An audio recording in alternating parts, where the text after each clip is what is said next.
Good morning, high school family. I hope that you are doing well today. It is another beautiful day the Lord has given us this spring, looking like 80 degrees and sunshine. I was able to sit in our office this morning, actually, office slash my wife's classroom now. You can see her anchor charts behind her, and just meditate on the goodness of God in the quarantine that we sit in. God has been so good to all of us.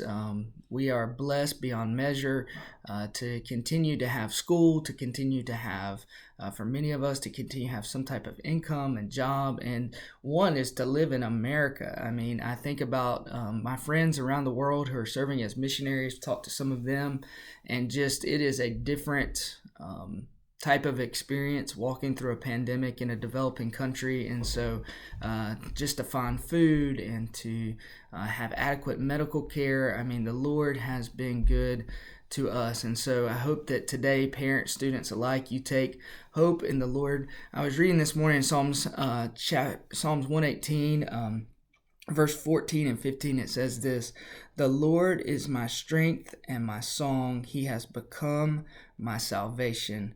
Glad songs of salvation are in the tents of the righteous."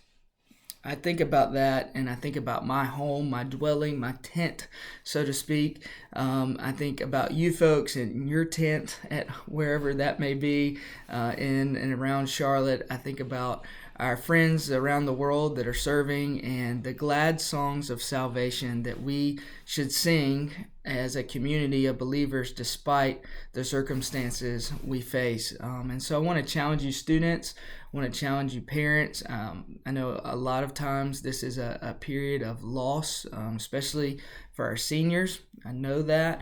But I hope that your song is still a glad and joyful song of the Lord's salvation during this time. I hope you can look upwards to Christ and see his goodness, that you can see his strength, that you can see his power and his might.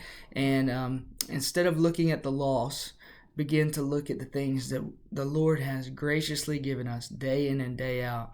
And so I pray your song would be glad this morning and throughout your day, and that your house and your tent and your dwelling would be a place of hope and love today. All right, so I won't get all preachy on you the rest of the time. Just a few short announcements. One, continue to look at course registration. Students, make sure you're registering for classes if you're coming back with us at Hickory Grove. And by the way, I want all of you back with us, so continue to register for classes. Seniors, make sure you begin to look at that senior exit survey and things that we sent out for you to make sure you check off and get done so that you can leave Hickory Grove on a timely manner. That is a pretty self-explanatory process that Dr. Simulton and I went over with you folks yesterday, so please do that. Parents of seniors and students, if you're a senior student and you have not filled out the senior survey, please do that. I want to use that feedback, especially over the next couple weeks as we make decisions, try to make decisions about graduation and all the traditional things going on with seniors to celebrate you folks. All right, so please take care of those things. Remember, if you haven't looked at the exam procedures for second semester, do that. There's some important announcements there.